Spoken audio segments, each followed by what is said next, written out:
അയ്യോ വണക്കം.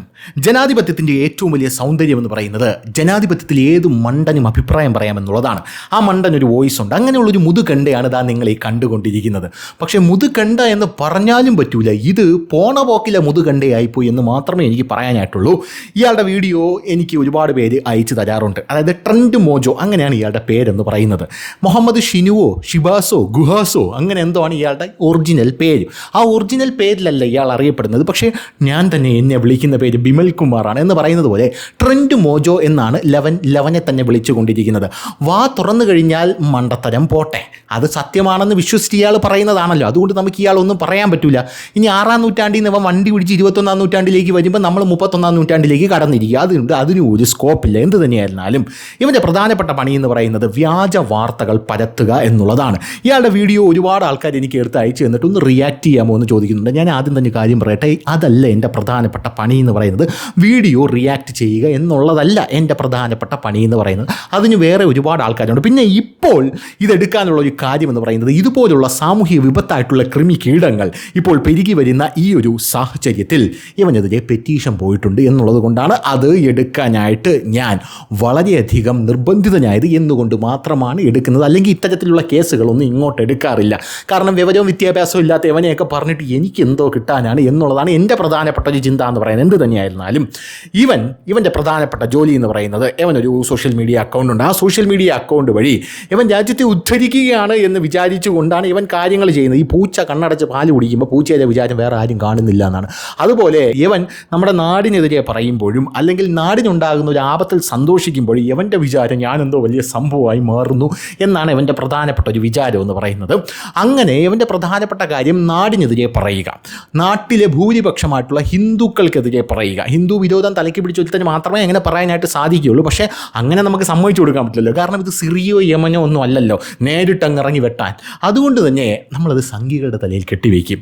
സംഘികളുടെ തലയിൽ കെട്ടിവെച്ചുകൊണ്ട് നമ്മൾ എന്ത് ചെയ്യും? ഹിന്ദുക്കളെ അച്ചം പുച്ചം ഇങ്ങനെ തെറി പറഞ്ഞുകൊണ്ടേ ഇരിക്കുകയാണ്. പിന്നെ അഭിപ്രായ സ്വാതന്ത്ര്യമായിട്ടുള്ള ആർട്ടിക്കിൾ 19A ഉള്ളത് കൊണ്ട് എനിക്ക് ആരെ എന്ത് പറയും എന്നാണ് ഇവൻ്റെയൊക്കെ വിചാരം എന്ന് പറയുന്നത്.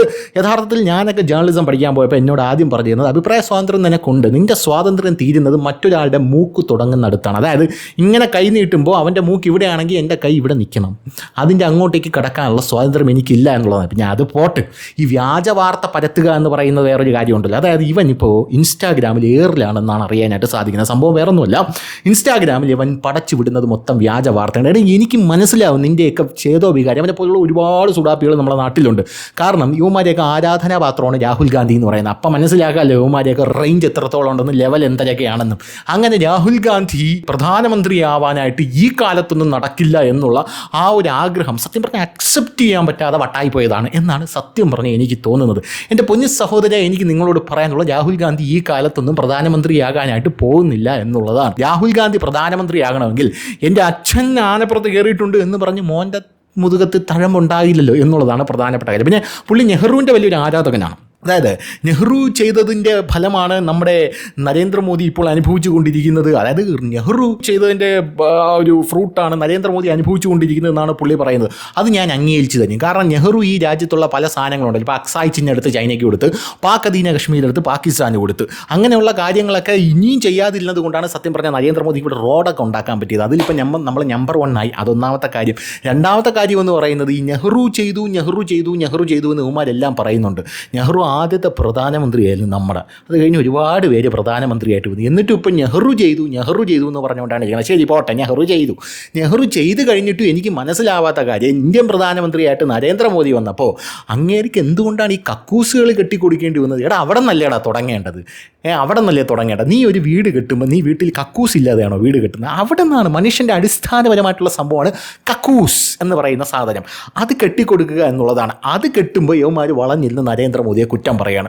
മോദി കക്കൂസ് കെട്ടുന്നു, പെട്രോളിന് വില കൂട്ടുന്നു. അല്ല, മോദി കക്കൂസ് കെട്ടുന്നു എന്നുള്ളത് ഉത്തരേന്ത്യക്കാർക്ക് കക്കൂസ് ഇല്ലാത്തത് കൊണ്ടാണ്. അത് നമ്മുടെ നെഹ്റു ചെയ്തില്ലല്ലോ. പിന്നെ റായ്ബറേലിയിൽ നമ്മുടെ അമ്മച്ചി അവിടെ ഭരിച്ച് മുടിച്ച റായ്ബറേലിയിൽ നരേന്ദ്രമോദി വന്ന ശേഷമാണ് അവിടെ എന്തുണ്ടായത്? ഒരു തിയേറ്റർ ഒരു സിനിമാ തിയേറ്റർ അവിടെയുള്ള ജനങ്ങൾ കാണുന്നത്.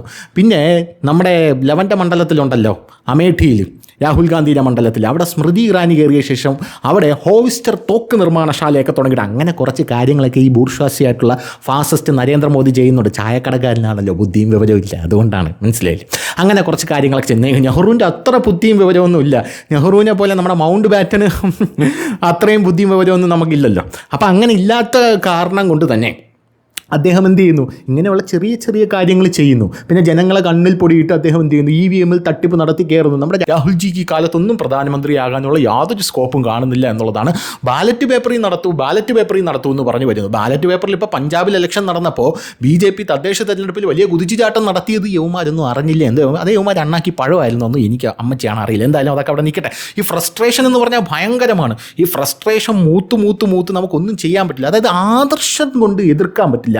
അപ്പുറത്ത് നിൽക്കുന്ന ആദർശം എന്ന് പറയുന്നത് നമ്മുടെ ആദർശവുമായിട്ട് മുട്ടുമ്പോൾ നമ്മുടെ ആദർശം ഒന്നും അല്ലാതായി പോകുന്നു. നമ്മുടെ ആദർശത്തിന് ഒരു പട്ടി വില പോലും കിട്ടുന്നില്ലെന്ന്. അതുകൊണ്ട് ആ ആദർശത്തെ തകർക്കാനായിട്ട് നമുക്ക് എന്ത് ചെയ്യില്ല, പറ്റുന്നില്ല. അതുകൊണ്ട് നമ്മൾ എന്ത് ചെയ്യുക, കൊഞ്ഞണം കുത്തി കാണിക്കുക. ആദർശത്തെ നോക്കി കൊഞ്ഞണം കുത്തി കാണിക്കുക. മാക്സിമം വ്യാജ വാർത്തകൾ പടച്ചുവിടുക. അങ്ങനെ മാക്സിമം വ്യാജ വാർത്തകൾ പടച്ചുവിട്ടെങ്കിൽ മാത്രമേ നമുക്ക് എന്ത് ചെയ്യാൻ പറ്റൂ, എവിടെയെങ്കിലുമൊക്കെ നമ്മുടെ സുരാജ് ദശമൂലം ദാമുമായിട്ട് പറയും പോലെ, ഞാൻ ആരോടെങ്കിലും ഇത്തിരി ഗുണ്ടായിസം കാണിച്ചോട്ടെ പരമുള്ളേ എന്ന് പറയുന്നത് പോലെ, ഞാൻ എങ്ങനെയെങ്കിലുമൊക്കെ എൻ്റെ മനസ്സിനെ ഒന്ന് തൃപ്തിപ്പെടുത്തിക്കോട്ടെ എന്ന് പറയുന്നത് പോലെയാണ് യവന്മാരുടെ കാര്യം. നിൻ്റെയൊക്കെ പറഞ്ഞാൽ ഇനിയൊന്നും ഇവിടെ വരാനായിട്ട് പോകുന്നില്ല. അപ്പോൾ എന്ത് ചെയ്യും, നമ്മൾ വ്യാജ വാർത്ത പടച്ചുവിടും. അങ്ങനെ അവൻ 2-3 വ്യാജ വാർത്ത. നമ്മുടെ രാജ്യത്തിന് എന്തെങ്കിലും ഒരു പ്രശ്നം വരുമ്പോൾ ആൾക്ക് ഭയങ്കര സന്തോഷിക്കുകയാണ് ആൾ. അതായത് നരേന്ദ്രമോദിയെ കൊണ്ട് ഇത് ചെയ്യാൻ പറ്റിയില്ല, മുടിയട്ടെ എന്നാണ് അവൻ വിചാരിക്കുന്നത്. എടാ മണ്ടാ, മുടിഞ്ഞാൽ നീയും കൂടെ മുടിഞ്ഞ് മുണ്ടക്കോലെടുത്ത് താഴെ പോകും. അത്ര മാത്രമേ എനിക്ക് പറയാനുള്ളൂ. ഇറാനെ സപ്പോർട്ട് ചെയ്യുന്ന ഒരു വേട്ടാവളിയാൽ ഇവൻ ശരി പോട്ടെ, അവൻ സപ്പോർട്ട് ചെയ്യട്ടെ. ആ ഇറാൻ കൊണ്ട് ഖത്തറിൽ ബോംബിട്ട്, ആ ഖത്തറിൽ നിന്നാണ് നമുക്ക് ഇങ്ങോട്ട് ഗ്യാസ് വരുന്നത്. ആ ഗ്യാസ് ഖത്തറിൽ നിന്ന് ഇങ്ങോട്ട് വരാതായപ്പോൾ യവൻ എന്ത് ചെയ്തു, നമ്മളെ കുറ്റം പറയുന്നു. യവനൊക്കെ എവിടെ നിന്ന് വരണടാ, ഇനി എവിടെ നിന്ന് കുറ്റിയും പറിച്ചുകൊണ്ട് വരണടാ നീയൊക്കെ എന്ന് എനിക്ക് ചോദിക്കാനുള്ളൂ. ഇവൻ സപ്പോർട്ട് ചെയ്യുന്ന ഇറാനെ, ആ ഇറാൻ കൊണ്ട് ഖത്തറിൽ ബോംബിട്ട്, ഖത്തറിൽ നിന്നാണ് 40% ഗ്യാസ് ഇങ്ങോട്ട് വരുന്നത്. അവിടെ നിന്ന് ഗ്യാസ് ഇങ്ങോട്ട് വരാതായപ്പം ഇവനെ പോലുള്ള മണ്ടന്മാർ ചോദിക്കുകയാണ്, ആത്മനിർഭർ ഭാരതില്ലേ, എന്തുകൊണ്ട് ഗ്യാസ് കുഴിച്ചെടുക്കാൻ ഇവിടെ ചീനി കഴിഞ്ഞിരിക്കണം ഗ്യാസ് എന്ന് മാത്രമേ എനിക്ക് ചോദിക്കാനുള്ളൂ. അപ്പോൾ അങ്ങനെയൊക്കെ ഇവന്മാർ പറഞ്ഞുകൊണ്ടിരിക്കുകയാണ്. അതായത് ഇവന്മാർക്ക് ഇറാനെ സപ്പോർട്ട് ചെയ്യാൻ വേണം, എന്നാൽ ഖത്തറിൽ നിന്ന് ഗ്യാസ് ഇങ്ങോട്ട് വരാൻ വേണം. മറ്റേ രണ്ടും കൂടെ ഒരുമിച്ച് നടക്കില്ല. അങ്ങനെ നമ്മുടെ രാജ്യത്തിന് എന്തെങ്കിലും വരുമ്പോൾ ഇവന് അത്യധികം സന്തോഷിക്കും. എവിടെയെങ്കിലും ഒരു ഇന്ത്യക്കാരൻ മരിച്ചു കഴിഞ്ഞാൽ ഉടനെ നരേന്ദ്രമോദിയുടെ തലയെ കൊണ്ട് വയ്ക്കാമല്ലോ. അങ്ങനെയാണ് ഇവന്മാരെയൊക്കെ പ്രധാനപ്പെട്ട പണി എന്ന് പറയുന്നത്. പിന്നെ നമ്മുടെ രാജ്യത്ത് എപ്പോഴും അറിയാമല്ലോ, 140 കോടി ജനങ്ങളുള്ള രാജ്യമാണ്. ആ 140 കോടി ജനങ്ങളുള്ള രാജ്യമായത് കൊണ്ട് തന്നെ രാജ്യത്ത് എപ്പോഴും എവിടെയെങ്കിലും എന്തെങ്കിലുമൊക്കെ ഹാപ്പനിങ്സ് ഉണ്ടായിക്കൊണ്ടേയിരിക്കും. അത്രയ്ക്ക് ജനങ്ങളാണ് നമ്മുടെ രാജ്യത്തുള്ളത്. അങ്ങനെ ഉണ്ടാകുന്ന എവിടെയെങ്കിലും എന്തെങ്കിലും കിട്ടിയാൽ മതിയല്ലോ. ഉത്തരേന്ത്യയിൽ ഒരു കാക്ക കറണ്ടടിച്ച് തെത്താൽ മതി, ഉടനെ അത് നരേന്ദ്രമോദിയുടെ തലയെ കൊണ്ടുവയ്ക്കുക. അതാണ് ഇവരുടെ പ്രധാനപ്പെട്ട ജോലി എന്ന് പറയുന്നത്. പിന്നെ ജീവിച്ചു പോട്ടെ, ആ കണ്ടന്റ് വെച്ച് ജീവിച്ചു പൊക്കോട്ടെ എന്ന് വിചാരിച്ചു. പക്ഷേ എനിക്ക് പറയാനുള്ളത്, മോനെ ഇത് നിനക്ക് പറ്റിയ പണിയല്ല. നിനക്ക് മിനിമം ഒരു വിദ്യാഭ്യാസം വേണം, ബുദ്ധി വേണം, ബോധം വേണം. ഒരു വാർത്ത കിട്ടിക്കഴിഞ്ഞാൽ അത് അത് സത്യമാണോ കള്ളമാണോ, ഈ രാജ്യത്തിനെതിരെ നീ പറഞ്ഞോ. ആർട്ടിക്കിൾ 19A ഉണ്ടല്ലോ, അതും നീ പറഞ്ഞോ. രാജ്യത്തിനെതിരെ പറഞ്ഞു, മോദിയെ തലയെ കെട്ടി വെച്ച് രാജ്യത്തിനെതിരെ പറഞ്ഞോ, ഹിന്ദുക്കൾക്കെതിരെ സംഘികളാണെന്ന് പറഞ്ഞ് നീ പറഞ്ഞോ, കുഴപ്പമില്ല.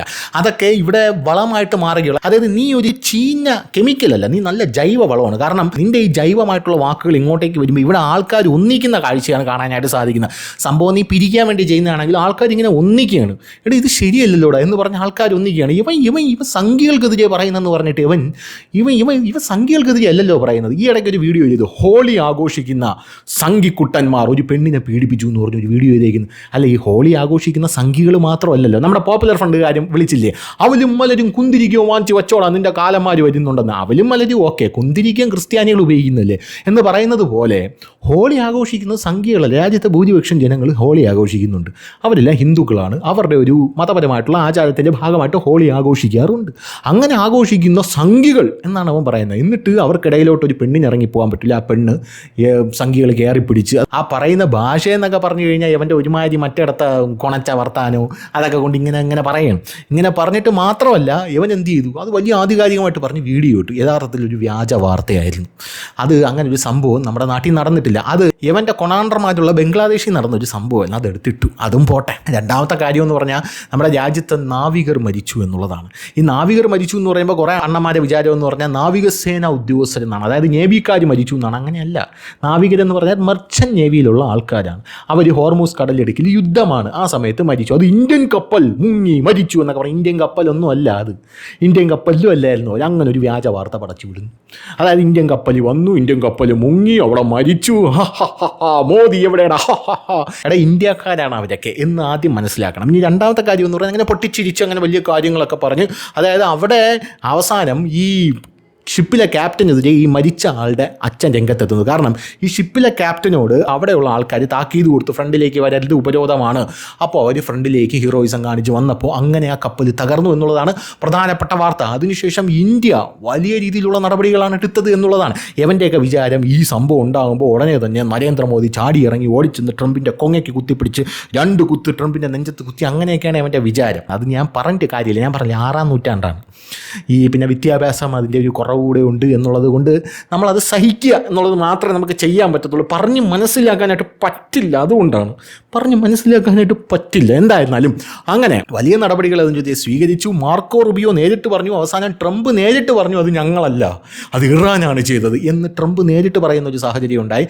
പിന്നീട് അവിടെ ഇന്ത്യൻ കപ്പലിൽ നമ്മുടെ നാവികർ മുങ്ങിത്താഴ്ന്നപ്പോൾ അമേരിക്ക ഉടനെ നമ്മൾ അറിയിച്ച് വലിയ രക്ഷാപ്രവർത്തനം നടക്കുന്ന കാഴ്ച വരെ അവിടെ നമ്മൾ കണ്ടതാണ്. അപ്പോൾ ഈ ഒരു സാഹചര്യമൊക്കെ ഉള്ള സാഹചര്യത്തിൽ ഇങ്ങനെ വ്യാജ വാർത്തകൾ നിരന്തരം അടിച്ചുകൊണ്ടിരിക്കുകയാണ്. ഇങ്ങനെ അടിക്കുന്ന സാഹചര്യത്തിൽ വലിയ രീതിയിലുള്ളൊരു പെറ്റീഷൻ ഇയാൾക്കെതിരെ ഇപ്പോൾ കേന്ദ്ര സർക്കാരിന് പോയിട്ടുണ്ട് എന്നുള്ള റിപ്പോർട്ടാണ് പുറത്ത് വരുന്നത്. എന്തായിരുന്നാലും ഒരു ഗുമ്മായില്ലേ. ഇനിയിപ്പോൾ വീഡിയോ എടുക്കുമ്പോൾ പറയാമല്ലോ, അതായത് നരേന്ദ്രമോദി പോലും ഭയപ്പെടുന്ന ഒരുത്തനാണടാ ഞാൻ, എനിക്കെതിരെ മോദി വാറണ്ട് ഇറക്കിയിട്ടുണ്ടടാ, റെഡ് നോട്ടീസ് ഇറക്കിയിട്ടുണ്ട്, അങ്ങനെയൊക്കെ പറയാം. കാരണം ഇതിലൊരു അടുത്ത ഘട്ടം അതാണ്. അതായത് നമ്മൾ ഒരു ഭരണകൂടത്തിനെതിരെ പറഞ്ഞു കഴിയുമ്പോൾ അതെന്നെ ആക്രമിക്കുന്നു എന്ന് പറയുന്ന ഒരു ഗുമ്മാണ്. മനസ്സിലായില്ലേ? മോദിക്ക് എന്നെ പേടിയാണ്, മോദി എനിക്കെതിരെ പെറ്റീഷൻ, മോദി പെറ്റീഷനൊക്കെ കിട്ടിയിട്ടുണ്ട് എന്ന് പറയുന്നതൊക്കെ നമുക്കൊരു ഗുമ്മാണ്. അങ്ങനെയൊക്കെ അടിച്ചു വിടാം. മോദി ചിലപ്പോൾ അവൻ ശ്രദ്ധിക്കുമെന്ന് പോലും എനിക്ക് അറിഞ്ഞുകൂടാ. എന്തായാലും അങ്ങനെയൊക്കെ ചുമ്മാ തട്ടി വിടാം. അങ്ങനെ ഒരു സാഹചര്യം. എന്തായാലും രഞ്ജിത്ത് രവീന്ദ്രൻ്റെ ഒരു ഫേസ്ബുക്ക് പോസ്റ്റ്, അതിലൂടെയാണ് ഈ കാര്യം എൻ്റെ ശ്രദ്ധയിൽപ്പെടുന്നത്. അതിൽ രഞ്ജിത്ത് രവീന്ദ്രൻ പറയുന്നത്, ഈ ഫോട്ടോയിൽ കാണുന്നത് മുഹമ്മദ് ഷിനു എന്നൊരു വ്ളോഗറാണ്. ഇയാൾ പലപ്പോഴായി വ്യാജ വീഡിയോകൾ ഇന്ത്യയെക്കുറിച്ച് തെറ്റിദ്ധാരണ പരത്തുന്ന രീതിയിൽ പ്രസിദ്ധീകരിച്ചിട്ടുണ്ട്. ട്രെൻഡ് മോജോ മുഹമ്മദ് ഷിനു എന്നാണ് ID. ഇയാൾക്കെതിരെ ഇന്ത്യൻ പൗരൻ എന്ന നിലയിൽ അധികാരികൾക്ക് പരാതി കൊടുക്കാനുള്ള ലിങ്കാണ് താഴെ. ഇയാൾ കഴിഞ്ഞ ആഴ്ച ചെയ്ത വീഡിയോയിൽ കൊറിയൻ വ്ളോഗറായ സുമിൻ എന്ന വ്യക്തി ഒരു ഗർഭിണിയുടെ വേഷം കെട്ടി ബംഗ്ലാദേശിൽ പുറത്തു പോയപ്പോൾ ഉണ്ടായ മോശമായ അനുഭവം വീഡിയോ ആക്കി കാണിച്ചു. സ്ത്രീയാണെന്ന് കരുതി അയാളെ കയറി പിടിക്കുകയും ഗർഭിണി എന്ന പരിഗണന പോലും ഇല്ലാതെ ഫിസിക്കൽ അബ്യൂസ് ചെയ്യുന്ന വീഡിയോ ആയിരുന്നു അത്. സംഭവം നടന്നത് ബംഗ്ലാദേശിലാണെന്ന് സുമിൻ ആ വീഡിയോയിൽ കൃത്യമായി കാണിക്കുകയും പറയുകയും ചെയ്തിട്ടുണ്ട്. മറ്റൊരു വീഡിയോയിൽ ഇതേ കൊറിയൻ ബ്ലോഗറായ സുമിൻ ഇന്ത്യയിൽ വന്നപ്പോൾ വളരെ ആവേശത്തോടെ വാരണാസിയിൽ ഹോളി ആഘോഷിക്കുന്ന ഒരു വീഡിയോ മുൻപ് ചെയ്തിട്ടുണ്ട്. പ്രദേശവാസികൾക്കൊപ്പം നിറങ്ങൾ വാരി എറിഞ്ഞുള്ള നല്ല ഹോളി ആഘോഷം. മുഹമ്മദ് ഷിനു എന്ന മലയാളിയായ ബ്ലോഗർ അത് രണ്ടും മിക്സ് ചെയ്തുകൊണ്ട് ആ ഗർഭിണിയായ സ്ത്രീയുടെ വേഷം കെട്ടിയ ആളെപ്പോലും ഹിന്ദുക്കൾ അവരുടെ ആഘോഷത്തിനിടെ വെറുതെ വിടുന്നില്ല എന്ന തരത്തിലാക്കി മാറ്റി. അതായത് ഒരു വിദേശ പൗരനെ വെച്ച് സ്വന്തം നാടിനെയും സംസ്കാരത്തെയും രാജ്യത്തെയും ഹിന്ദു മതത്തെയും തന്നെ കരുതിക്കൂട്ടി അപമാനിക്കാനായി കള്ളക്കഥ മെനഞ്ഞെടുത്ത് അത് വ്യാപകമായി പ്രചരിപ്പിച്ചു. അതുകൂടാതെ വ്ലോഗ് വഴി നാട്ടിൽ സമാധാനപരമായി ജീവിക്കുന്ന ആളുകൾക്കിടയിൽ മതം പറഞ്ഞ് ഭിന്നിപ്പുണ്ടാക്കാനും അതുവഴി കലാപം ഉണ്ടാക്കാനും ശ്രമിച്ചുകൊണ്ടിരിക്കുന്നു. അത് കറക്റ്റ് പോയിൻ്റാണ്. ഇല്ലടേ, നീ കാണുന്നുണ്ടെങ്കിൽ നിൻ്റെ അടുത്ത് ചോദിക്കണം, ഇല്ലേ? അതായത് ഹിന്ദുക്കളാണല്ലോ ഹോളി ആഘോഷിക്കുന്നത്, സംഖ്യകൾ മാത്രമല്ലല്ലോ. അപ്പോൾ അവരുടെ ഹോളി ആഘോഷത്തിൻ്റെ ഇങ്ങനൊരു സംഭവം നടന്നു എന്ന് നീ പറയുമ്പോൾ അത് കലാപം ഉണ്ടാക്കാനുള്ള ശ്രമമാണെന്ന് വ്യാഖ്യാനിക്കപ്പെടുമെന്ന് ചെയ്യാൻ പറ്റില്ല. ഞെട്ടിക്കുന്ന ഒരു വസ്തുത എന്തെന്നാൽ ഈ വീഡിയോ കണ്ടിട്ട് ആരോ പറഞ്ഞതനുസരിച്ച് ഈ കൊറിയൻ വ്ളോഗർ സുമിൻ നേരിട്ട് വന്ന് കമൻറ്റ് ബോക്സിൽ ഇത് വ്യാജ വീഡിയോ ആണ്, ഞാൻ ചെയ്ത വീഡിയോ ഇതല്ല എന്നും പറഞ്ഞ് ഈ വീഡിയോ റിമൂവ് ചെയ്യാൻ ഇയാളോട് പറഞ്ഞു. ഇയാൾ കൂട്ടാക്കിയില്ല. മാത്രമല്ല ഇതേ പാറ്റേണിലുള്ള അനേകം വീഡിയോകൾ പിന്നെയും ചെയ്തുകൊണ്ടിരിക്കുന്നു. ഈ വ്യക്തിക്കെതിരെയുള്ള പോലീസിൽ കൊടുക്കാനുള്ള പരാതിയും കേന്ദ്ര IT മന്ത്രിക്കുള്ള പരാതിയാണ് താഴെയുള്ള ലിങ്കിലുള്ളത്. ലിങ്ക് ക്ലിക്ക് ചെയ്ത ശേഷം ഓപ്പൺ ആവുന്ന പേജിൽ സബ്മിറ്റ് പെറ്റീഷൻ ക്ലിക്ക് ചെയ്യുക. എന്നിട്ട് നിങ്ങളുടെ പേരും ഫോൺ നമ്പറും ഡീറ്റെയിൽസ് എന്നിവ കൊടുക്കുക. ശേഷം Gmail ഓപ്പൺ ആകുമ്പോൾ അതിൽ നിന്ന് സെൻഡ് ക്ലിക്ക് ചെയ്താൽ മതി. പരാതി നിങ്ങളുടെ മെയിലിൽ നിന്ന് പോകും. ഇത്തരം രാജ്യവിരുദ്ധ പ്രവർത്തനങ്ങൾ നിയമത്തിൻ്റെ കണ്ണിൽപ്പെടുത്തുക എന്നതുകൂടി സോഷ്യൽ മീഡിയ ആക്ടിവിസം ആണ്, സഹകരിക്കുമല്ലോ എന്നാണ് നമ്മുടെ രഞ്ജിത്ത് രവീന്ദ്രൻ ഇട്ടിരിക്കുന്നത്. എന്ത് തന്നെയായിരുന്നാലും ആ ലിങ്ക് ഞാനും കമൻറ്റ് ബോക്സിൽ കൊടുക്കാം കേട്ടോ. ചുമ്മാ വെറുതെ ഒരു സാമൂഹിക സേവനം. എന്ത് തന്നെയായിരുന്നാലും ഇങ്ങനെയാണ് കാര്യങ്ങളുടെ പോക്കെന്ന് പറയുന്നത്. അളിയ ഇനി വീഡിയോ ചെയ്യണം, അളിയ ഇനി വീഡിയോ ചെയ്ത് അളിയ ഇനി ഗുമ്മാവണം. കാരണം മോദി വരെ ഭയപ്പെടുന്ന ഒരു വ്യക്തിയായി അളിയൻ മാറിയിരിക്കുകയാണ്. അളിയൻ അന്താരാഷ്ട്ര തലത്തിലേക്ക് ഉയരാനായിട്ട് പോവുകയാണ്. അങ്ങനെ ഇടയ്ക്ക് റോഡിലോട്ട് ഇറങ്ങുമ്പോൾ മാനത്തോട്ട് നോക്കിക്കൊള്ളണം, റഫേൽ വല്ലതും വരുന്നുണ്ടോ അള്ളിക്കൊണ്ട് പോവാൻ എന്ന് വല്ലതുമൊക്കെ നോക്കിക്കൊള്ളണം. കാരണം മോദി പോലും അളിയനെ കണ്ടാൽ വിറയ്ക്കും എന്നുള്ളത് കൊണ്ട് എന്ത് തന്നെയായിരുന്നാലും നല്ലൊരു ഭാവി ആശംസിക്കുന്നു എന്ന് മാത്രമേ എനിക്ക് പറയാനുള്ളൂ. പറ്റുവാണെങ്കിൽ നന്നാവുക, ഇല്ലെങ്കിൽ ഇങ്ങനെയൊക്കെ തന്നെ അങ്ങ് മുന്നിലോട്ട് പോവുക ഫുഡൊക്കെ അടിച്ച്. കാരണം നമ്മുടെ രാജ്യത്തെ അത് മണ്ടൻ അഭിപ്രായം പറയാം, ഞാൻ ആദ്യം പറഞ്ഞ പോലെ. അപ്പം ശരി.